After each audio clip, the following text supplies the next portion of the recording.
No terve. Aikas utunen päivä on tän. Nyt on lumeet melkeinpä häviin. Ei tarvi enää hiihtelemään männäkään. Se loppu se lysti nyt tässä omalla pellolla. Näyttää, että tää viikko on ainakin lämmintä ja sittenhän se ensi viikolla näyttäisi pitkä ennuste, että jossain vaiheessa ruppii pakastumaan, mutta sopii nähdä miten käypi. Tämän päivän tai tämän videon teema on maanäytteiden ottaminen. Pitäisi ottaa vähän näitä maa-analyysejä pelloista. Tässä olisi nyt ensimmäinen kohde. Tää alapelto ja tässähän oli sitä mesiä perhospeltoa, maisemapeltoa, auringonkukkaa, niin sieltä vähän tonkasemman lähti.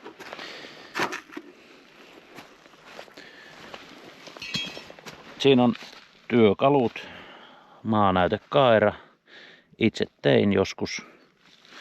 Ja täällä on sitten rasiat, 3 näytettä pitää nyt ottaa ja sitten mulla on tommonen sankko, me oon ite tykännyt, että me otan useamman näytteen aina lohkostaan tuohon sankkoon ja hämmennän vähän siinä ja sitten laitan vasta tänne rasiaan.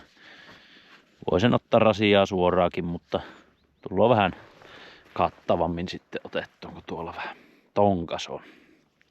Ja ottaa niinku reilummin ja hämmentää ja poistaa sieltä sitten kivet sun muut ja näin. Tää nyt on oikeastaan semmonen juttu, että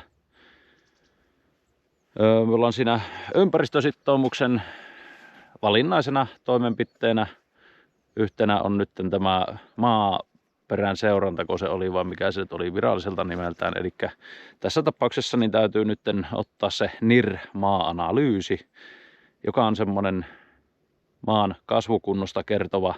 Se ei ole tämmönen niin kuin perusmaanäyteanalyysi, mitä on yleensä aikaisemmin ottanut, missä sitten mitataan näitä ravinteita ja pH:ta, vaan tämä kertoo sitten kattavammin ravinnevarastoja ja mitä se kertoo vedenpidätyskykyä ja orgaanisen aineksen määrää ja ihan valtavasti kaikkea tietoa tästä maan kasvukunnosta. Sinällään tosi mielenkiintoinen. En tiedä nyt sitten onko miten hyödyllinen. Riippuu vähän siitä miten tämä viljelyhomma meillä jatkuu. Niin. Eipä siinä. Tosiaan tämä alapelto on 1. Yläpellosta otetaan toinen nirri.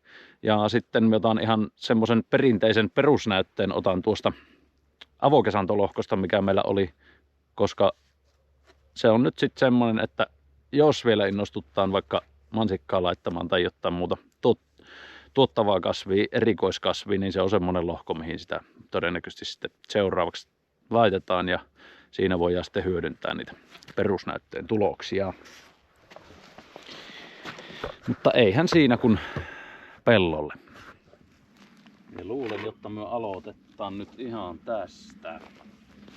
Pikkusen pintamaita potkastaan pois tuosta ja ei muuta kuin survastan kaara. Tässä on kyllä hirmu kivinen paikka. No nyt. Sinne meni. Heinää mukaan ja vähän pyöritellään. Noin sieltä maata nousee. Sitten rompsautellaan ne tänne. Vaikka ihan vähän pintamuota jättää tuosta laittamatta. Noin. Siellä on ensimmäinen. Nyt sitten ei muuta kuin kiertämään peltoa ja kairailemaan useampi näyte siihen.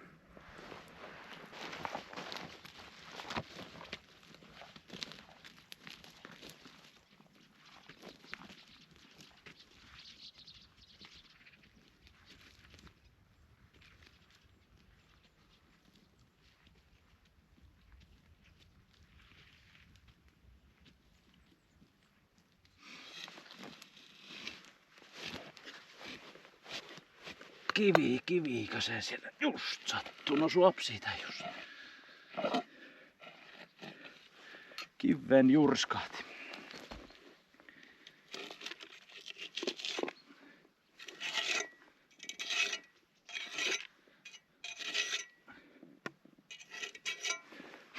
Mulla on haarukka tässä taisteluvälineenä mukana. Tällä on hyvä tällä toisella vielä kaivaa täältä urasta aina tuo näyte ja sitten tällä toisella päällä on hyvä vähän hämmentää ja ottaa sitten pois nuo kivet ja semmoset, jos siellä on jotain semmoista ylimääräistä. Eipä mitään. Me jatkan tässä näytteiden noukkimista tältä lohkolta, niin katsotaan sitten mitä saadaan aikaan. Nythän meillä siinä alkaa jo tavaroa olla. Otetaan tuosta vielä yksi tonkasu. Noin.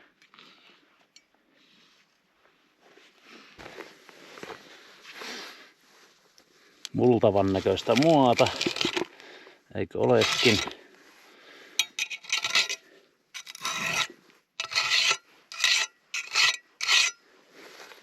Nythän tässä on kierrelty. Katsotaanhan riittääkö nää tuohon rasiaan. Nyt saadaan riittävän täytteeseen. Siinä pitää olla lähes täynnä tuommoinen voirasian kokoinen rasia. Voirasian kokoinen rasia. Nyt siis tehdään niin, että me vähän sotken hämmennän tätä tässä.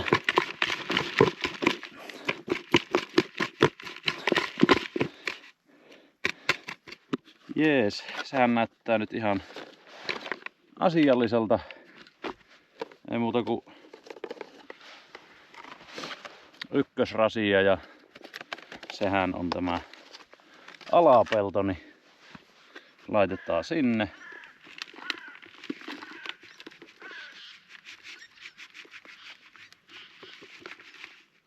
Olihan siellä. Me jo katsoin, että ei tule täyteen, mutta se oli vähän tarttunut kiinni tuohon.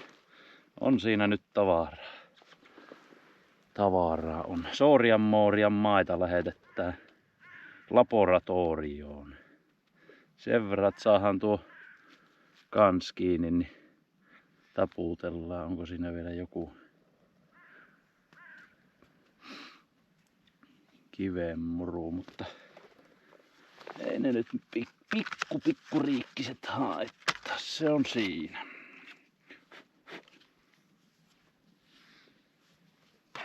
Kansi piäli.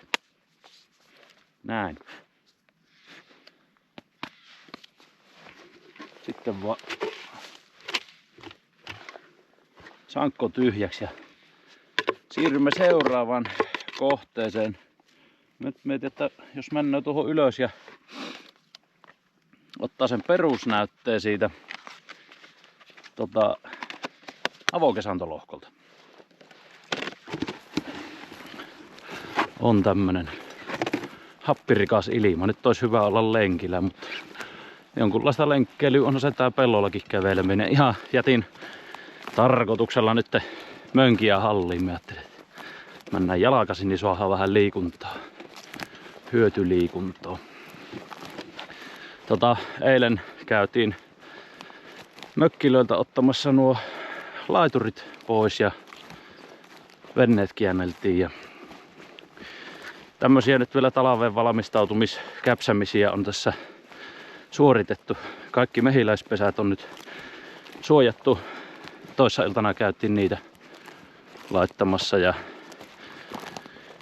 päivähommina on sitten puljattu noihin hunajien kanssa, että saatais sitä sit sinne verkkokauppaan. Niin askaretta riittää. Jees. Nyt tullaan tänne avokesantopellolle. Tässä oli Lassella hiihtolattuukin, niin tässä ei enää paljon hiihellä. No elää tuossa raunion reunassa, niin tuossa voisi päästä vielä lykkimään. No, jätetään väliin.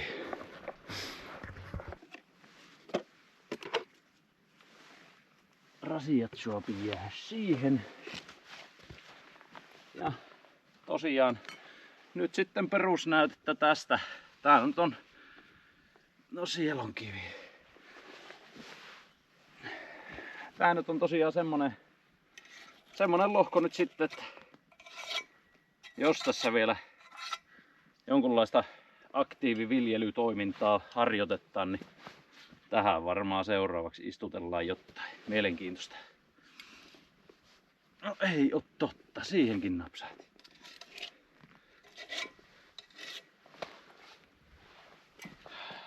Tuuria on. Nyt meni jotta heilahti. Sieltä tullaan hyvän näköistä maata.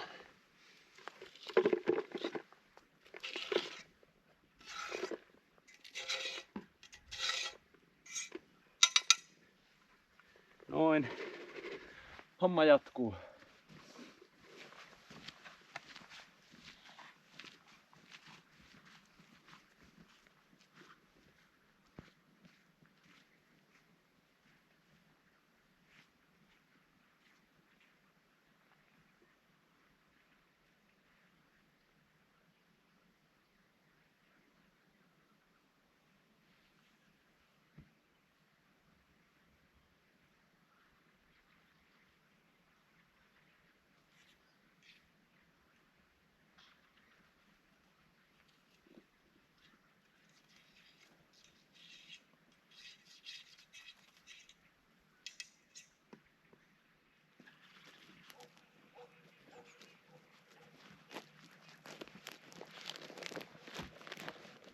Siitä pyyhkästään nyt vielä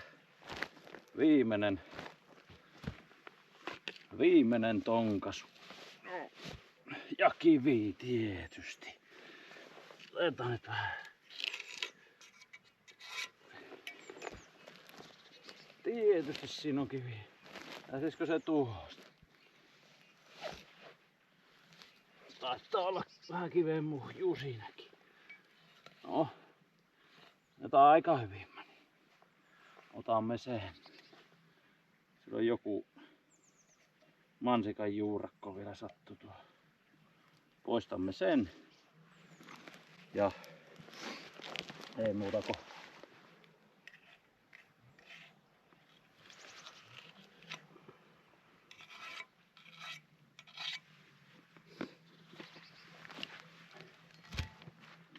sitten vähän hämmennellään ja alkaa olla kierros tehty. Aika utuisena on vaan päivä jatkuu. Noin.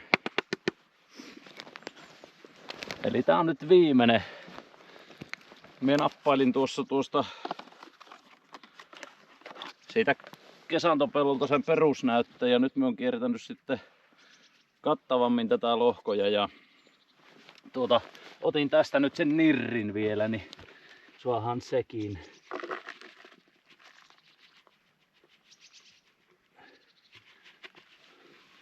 On sitä riittävästi siinä.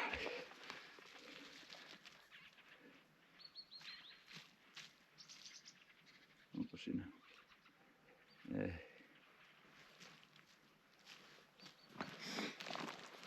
Se on siinä.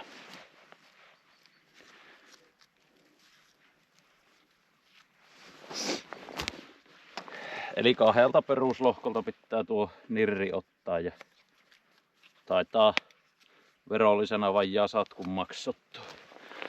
Yksi näytä.